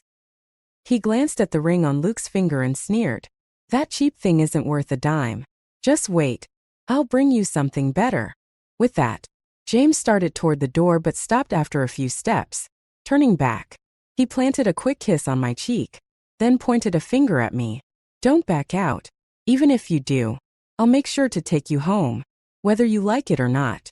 You were the one who provoked me first." True to his word, James's betrothal gifts arrived in spectacular fashion, flown in from the Northeast on dozens of helicopters. The Golden Circle rarely interacted with the Northeastern Circle, and no one in our social circles had ever married into theirs. I was the first to break the barrier. The scene was over the top. Crates of gold were stacked one on top of another and carried into my house. Bags of cash were hauled in one after another. Deeds to properties and keys to luxury cars were laid out on trays and presented to my grandfather. James, unable to tolerate the southern heat, finally shed his extravagant fur coat, worth millions, and changed into a clean, tailored suit. When he entered the house, he knelt before my grandfather, his voice loud and clear. "Mr. Carter, I wish you good health. I've come to humbly ask for your blessing to marry your granddaughter. Please grant me the chance to cherish and protect her for the rest of my life." With that, James kowtowed 3 times, each thud resounding with sincerity and determination. I stood frozen next to my grandfather, my mind reeling with uncertainty. Grandfather, on the other hand, was completely dumbfounded, staring at everything before him in shock. His hands trembled uncontrollably, unable to steady themselves. I tried to calm him. "Grandpa, don't worry. It's just a small scene. Stay calm. Stay calm." Grandfather clenched his teeth, both embarrassed and frustrated. He had plenty of reservations. But in the end, he couldn't overlook how much I had endured while with Luke Anderson. Nor could he deny that James Fong had handled everything with the utmost respect and formality. Looking across the entire Golden Circle and Protectorate families, there wasn't a single suitor who had ever presented such an extravagant proposal. James was the first to knock his head on the floor repeatedly in front of my grandfather. He was also the first to bring a proposal of this magnitude. After what felt like an eternity, grandfather finally convinced himself. "It's a bit much," he muttered. "But if you truly accept him, I can't say anything against it. Go ahead. Get married.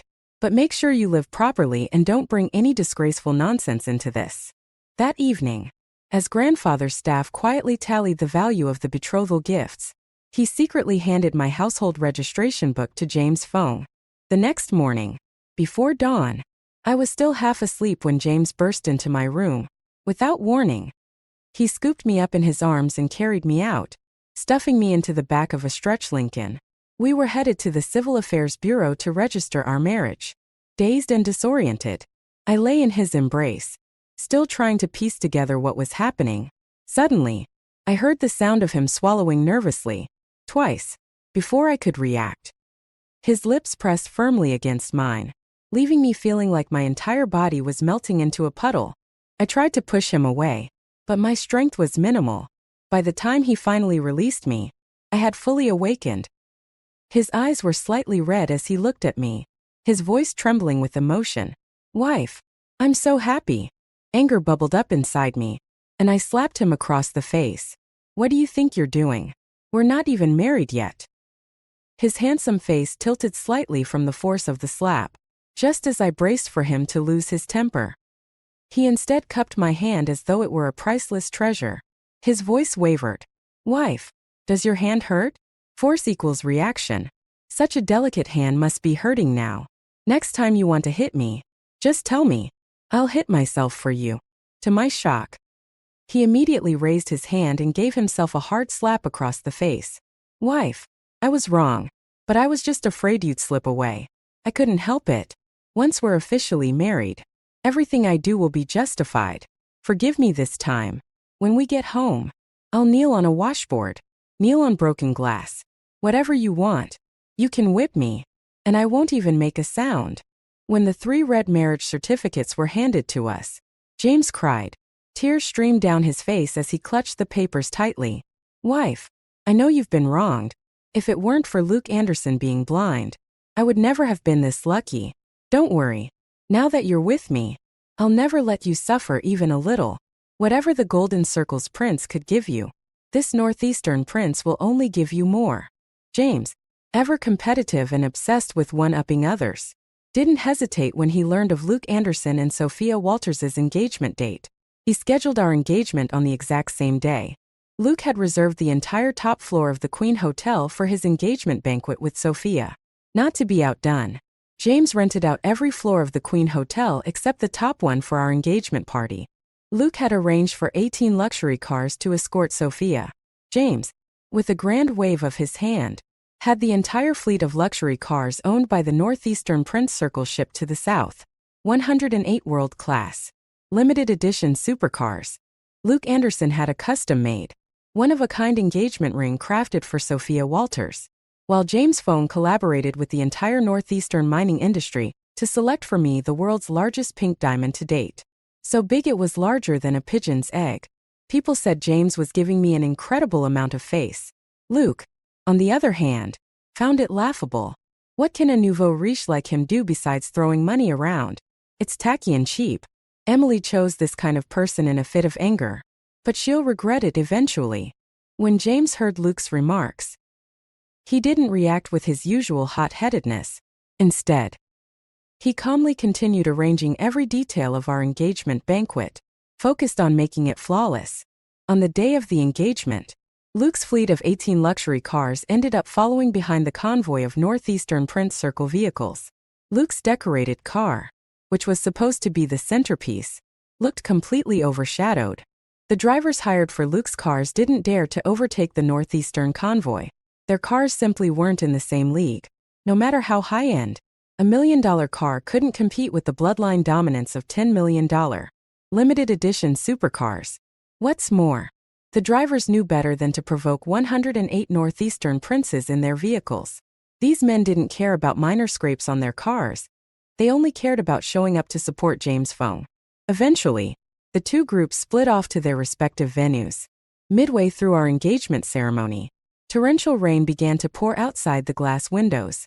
I glanced up and saw Luke, soaked to the bone, pushing Sophia, whose makeup was completely ruined by the rain, down from the rooftop venue. With James and me as their backdrop, the disheveled couple looked especially pitiful.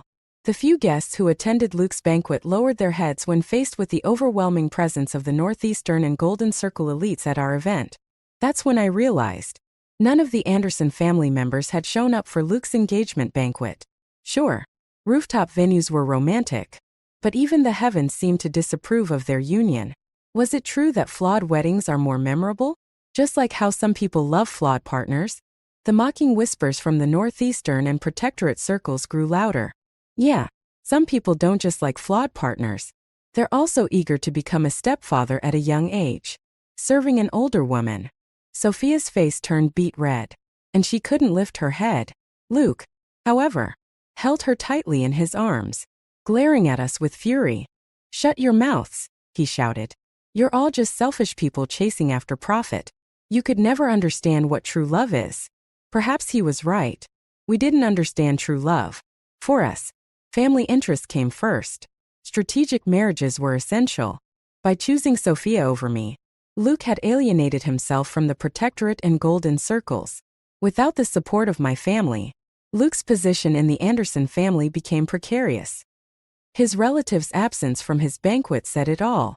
In the past, the Northeastern Circle had little connection to the Golden or Protectorate circles. Many underestimated the Northeast, dismissing them with contempt. But our engagement banquet was a wake-up call. It showed everyone the Northeastern Circle's true strength. Power commands respect, and respect fosters coexistence. That's why so many of Luke's former friends from the Golden Circle were now switching sides. Aligning themselves with James and me, they distanced themselves from Luke and sought favor with the Northeastern Prince and Princess circles. Giving me face meant giving James face, and giving James face meant giving the Northeastern Circle face. Our marriage was only the first step in integrating the Northeast into the Golden and Protectorate circles. Luke's engagement banquet ended hastily and in disgrace. Meanwhile, the Golden, Protectorate, and Northeastern elites partied with us late into the night.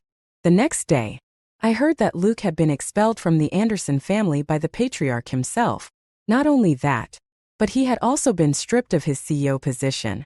Without family backing, Luke no longer held any influence within the Anderson family. Without Emily, Luke is just like Sophia, crippled. People said mockingly, "Let's see how long his true love lasts now that he has no money. Caring for a disabled fiancé while playing stepfather? He must have been blind to give up Emily for this." When these words reached my ears, I couldn't help worrying that James Fong, with his fiery temper, might be upset. But he just laughed and said, "Why would I be upset? I know my place. I'm your backup plan.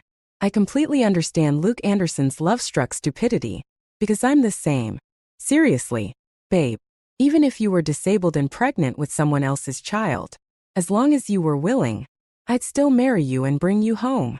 After saying this, he pulled me onto his lap, his lips and teeth playfully tugging at mine. Between gasps for air, I asked him, "When did you start liking me?" "From the first moment I saw you," he replied. "We Northeasterners have our industries, our networks, and frankly, too much money to spend. But when we tried to mix with the Protectorate and Golden circles, we were looked down upon as nouveau riche. Still, I stuck around, enduring all the cold shoulders and disdain, just so I could catch a glimpse of you every day." He admitted that he had spent years gathering the courage to confess to me, but because of my engagement to Luke, he held back. "The princesses of the Protectorate and Golden circles already looked down on me," he said. "I didn't want to push my luck and make you despise me more." Then he added with a smirk, "Luke Anderson is such an idiot. How could some high and mighty, disabled, pregnant woman ever compare to my Princess Emily? Does she have your slim waist?" Your soft lips. Every word he said was straightforward and honest, filled with praise for my beauty, grace, intelligence, and kindness. His gaze lingered on me, full of longing and adoration, like a puppy begging for attention. Babe, he murmured, his voice trembling with emotion. I can't take it anymore. I really can't. You don't know how hard it was for me that day when you sat on my lap in the private booth. I almost couldn't hold back. When I got home, I searched everywhere for pictures of you from public events.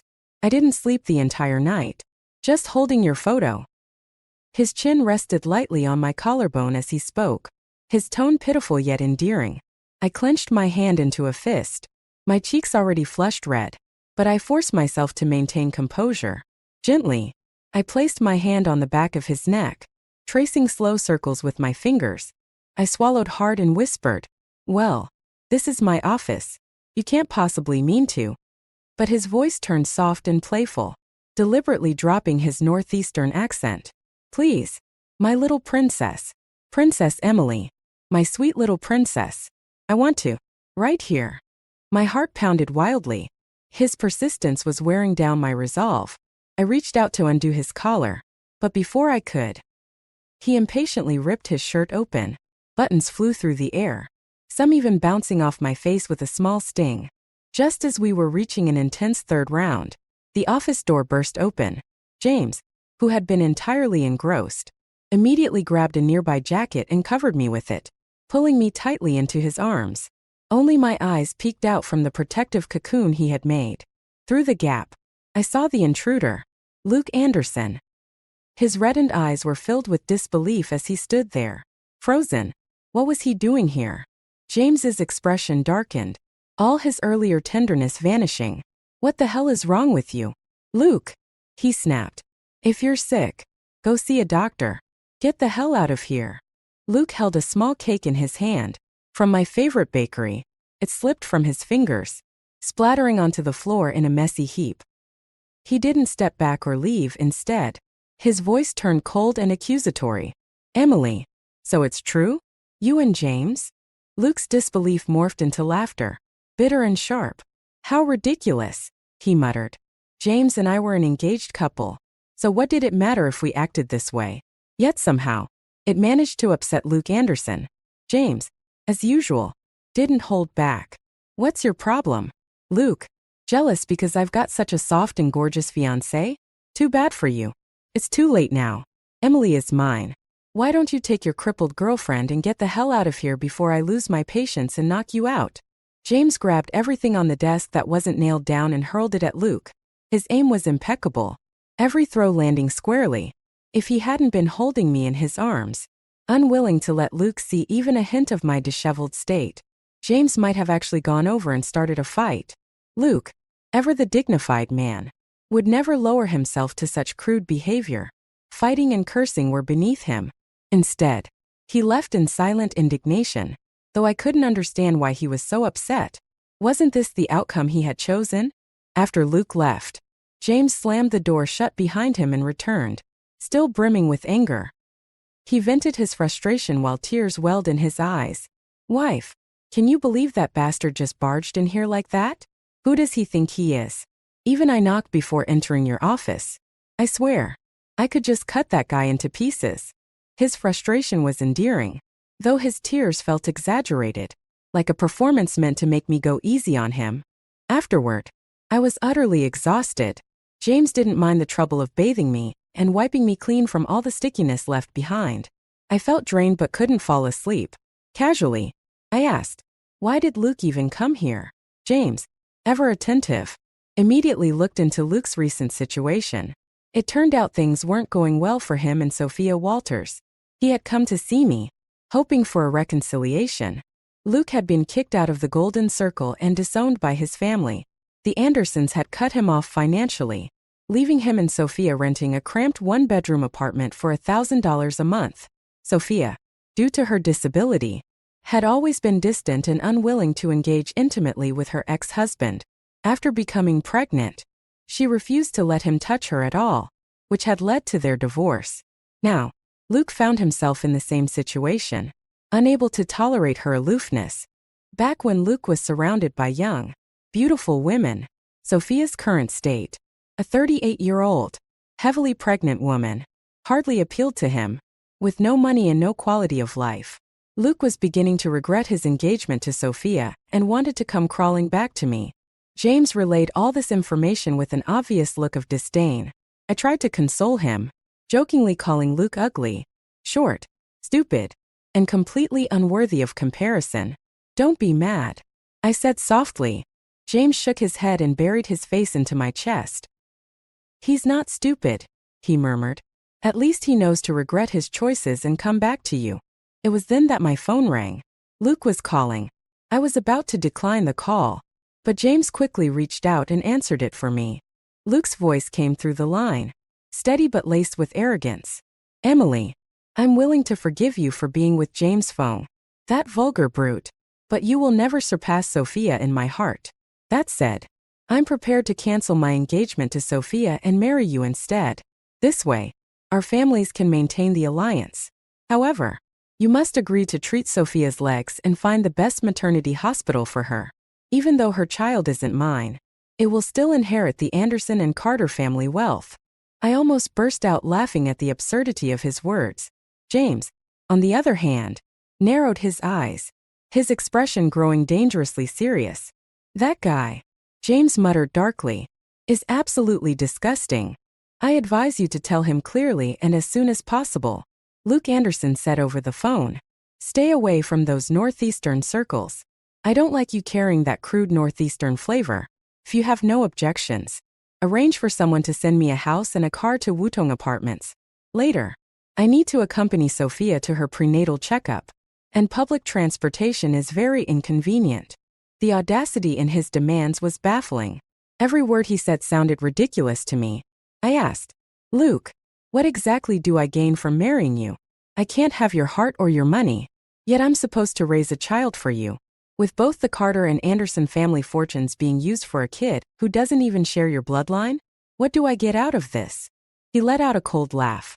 "You have me. That's enough. You love me, don't you?" His tone grew more resolute. "Emily, I know you love me. You've loved me since the day we met, always seeing me as your only anchor. I'm offering you the title of Mrs. Anderson. You'll have the privilege of looking at me from afar. Even if I won't touch you, I'm not as casual as James Fong. I'm loyal to Sophia. So be satisfied, Emily. Otherwise, you'll end up with nothing." Amazing. I couldn't believe someone could be so shameless. It wasn't worth wasting another word on him, so I hung up the phone. I turned to James. "Didn't you say you wanted to deal with Luke Anderson? Go ahead. I won't stop you." James had long been itching to put Luke in his place. I had held him back for a while, not wanting things to escalate into a messy feud between the Carter and Anderson families or for James, who had just gained a foothold in these circles, to stir up unnecessary trouble. James had always suspected I was still holding on to old feelings for Luke. Those old ties between influential families were nothing but burdens. When James heard my words, his face lit up with satisfaction. "Are you serious?" I could tell he misunderstood my meaning, but I didn't bother explaining. "Go for it. Otherwise, if he manages to stage a comeback, I might actually reconcile with him," I said sarcastically, deliberately provoking him. James took my words seriously. His expression darkened, his jaw clenched, and he growled, "If he dares covet my wife, I'll make sure he's finished."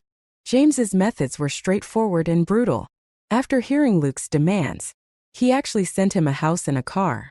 However, the house came with a daily rent of $2,000, and the luxury car cost $3,000 a day. Luke and Sophia enjoyed the lavish lifestyle for a month, running up a tab of $150,000. On top of that, they had a housekeeper who cost $10,000 a month and a chef preparing nutritious meals at $100,000 per month. After a month of living comfortably, creditors started showing up, demanding payment. Luke had no money and tried calling me, but I had already blocked his number. No one answered his pleas for help, and eventually, the police got involved. He was hauled off to jail. When James reported his success to me, his arms were wrapped possessively around my waist. "Praise me, babe," he said with a playful grin. I smirked and said, "It's just 3 months in jail. He'll be on the debtor blacklist." "Sure. But the Anderson family can easily pay off the debt with a wave of their hand." James kissed my earlobe and whispered, "Don't worry. The real fun is just getting started." The fun James referred to involved Sophia Walters, unable to bear living on her own, and under someone's influence. She made her way to the Anderson family estate. On Mr. Anderson's 80th birthday, Sophia Walters brazenly appeared in front of the media. Sobbing uncontrollably, she lamented her tragic fate and her lack of options, pleading with the Anderson patriarch to take her in out of the goodness of his heart. Her tearful performance, amplified by her portrayal as a vulnerable and disadvantaged individual, was calculated. She passionately declared that her love with Luke Anderson was pure and true, that Luke was a kind-hearted man who sought nothing but a genuine marriage untainted by greed. "What's so wrong with wanting a pure marriage?" she cried. "The ones truly at fault are the powerful families like yours. You already have most of the world's wealth in your hands. Why do you still want more? Without money, yes, life is hard. But having so much money without any goodness or beauty is far worse. How can greedy capitalists like you bear the responsibility of serving the nation and its people?" Her words struck a chord with the media and the working class, in a world already filled with resentment toward the wealthy elite. Her speech resonated with the public's simmering disdain for capitalism. However, Sophia had no right to condemn the Anderson family for their pursuit of profit. After all, it was their wealth that had sustained her up to this point. Her welfare came from a foundation created by the very families she criticized. The surgery for her paralysis was funded by that same foundation. Everything she currently ate and used came from the Anderson family. Sophia, who couldn't handle an ordinary life like the working class, was now hypocritically criticizing the wealthy elite for prioritizing their interests. But the media, ever hungry for sensationalism, ran with her narrative, creating headlines that painted the Andersons as heartless capitalists. The fallout was immediate. Anderson Group's stock prices plummeted, hitting the lowest point. Sophia naively believed her actions would make the Anderson patriarch reflect on his so-called mistakes and recognize Luke as the only suitable heir due to his supposed kindness. But she was gravely mistaken. A century-old family like the Andersons would never allow a woman like Sophia to cause them such losses without retaliation. In front of the cameras, Mr. Anderson publicly welcomed Sophia into the family. But behind the scenes, things were different. On her first day in the Anderson household, Sophia went into premature labor and delivered a stillborn. On the second day, she was scalded by boiling water, leaving her face disfigured. On the third day, she was caught red-handed stealing valuables. The amount was significant enough to warrant immediate police intervention, and she was sent to jail that very night. "Was it you?" I asked James. "Did you plant the idea in her head to go cause trouble for the Andersons?" James smirked and clicked his tongue. "You're as sharp as ever. My wife. Truly brilliant." He leaned in for a kiss. "And what's next?" I pressed. "Do you have more planned?" He smiled slyly. "There's no need for me to do anything now. Let's wait for Luke Anderson to get out of jail and see what he decides to do next." James was right. There was no need for further action. Luke had already blocked all his own paths. When Luke was finally released, he managed to pull Sophia out of prison as well. Had he been willing to live quietly, perhaps they could have carried on together. But Luke couldn't help himself. His arrogance and delusions of grandeur refused to let him accept defeat. On the day of my wedding to James, Luke had the audacity to crash the ceremony. Sophia was sitting among the guests. Yet Luke shamelessly snatched the officiant's microphone and stood before me, making a public declaration of love. "I'm sorry, Emily," he began. "Only now do I truly understand my feelings. The one I've loved all along has always been you. So beautiful, elegant, and radiant. No woman can compare to you. All others pale in your presence. I was blind to have chosen someone so utterly worthless. Please, give me another chance. Emily, marry me." He even pulled out the same engagement ring he had once used to propose to Sophia and knelt on one knee before me. The entire venue fell into an eerie silence. I could feel the collective disgust radiating from everyone present. It was as if Luke's actions had blocked their throats, leaving them choking on the bile of revulsion. Luke Anderson's shameless remarks continued as he stood before everyone. Emily, I don't care about what happened between you and James. I swear I'll treat you even better than he ever could. Marry me. You can wash my clothes, cook my meals, clean the house, and have my children. I'll work hard to start a business and give you a happy life. Trust me, I'll make a comeback and provide you with the best life possible. His words were so earnest, his tone so sincere. But I couldn't hold it in. Right there, in front of everyone, I vomited all over Luke's cheap suit. James, I feel sick, I said, wiping my mouth. Please, get rid of this nauseating thing. And while you're at it, throw out that pitiful woman sitting down there like I owe her something. Despite the disruption, our wedding proceeded without a hitch. The Northeastern Prince Circle, feeling that Luke deserved a good beating, didn't hold back. As they dragged him out, each one gave him a kick for good measure. Sophia Walters, unable to move because her wheelchair was broken, was desperate to confront Luke about his actions at the wedding. She crawled over to the battered and bruised Luke, barely clinging to consciousness. Luke, she whispered, what you said to Emily earlier, how much of it was true? Do you regret being with me? Luke regretted everything. He had regretted it since the day the Anderson family disowned him, but his pride wouldn't let him admit he'd chosen the wrong person. Instead, he maintained his haughty demeanor, spitting venomous words at me every chance he got. Tell me, Luke, Sophia persisted, wasn't I your true love? How could you claim to love Emily now? Luke sneered, his voice dripping with malice. I must have been blind to fall for a crippled, old, washed-up woman like you. Instead of choosing Emily, a princess of the Protectorate Circle. The words hit Sophia like a slap to the face. Her eyes widened, and her hands trembled as Luke unleashed his cruelty. Look at yourself, he continued. You're pathetic.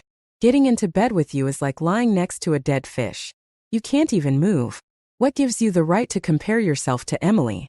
You act so self-righteous. Yet here you are begging for my love. It's disgusting. Your paralyzed legs, your stretch marks, and those age spots on your face. None of it is worth showing in public. If I were you, I'd have ended it long ago. What's the point of living? To drag others down with you. Luke had lost everything, even his last shred of dignity. He knew exactly how to cut Sophia down, every word a dagger stabbing into her heart. Sophia, ever prideful, didn't react outwardly. Even as Luke tore her apart with his words, she kept her composure. She crawled silently back into the banquet hall, found a small knife, and returned outside.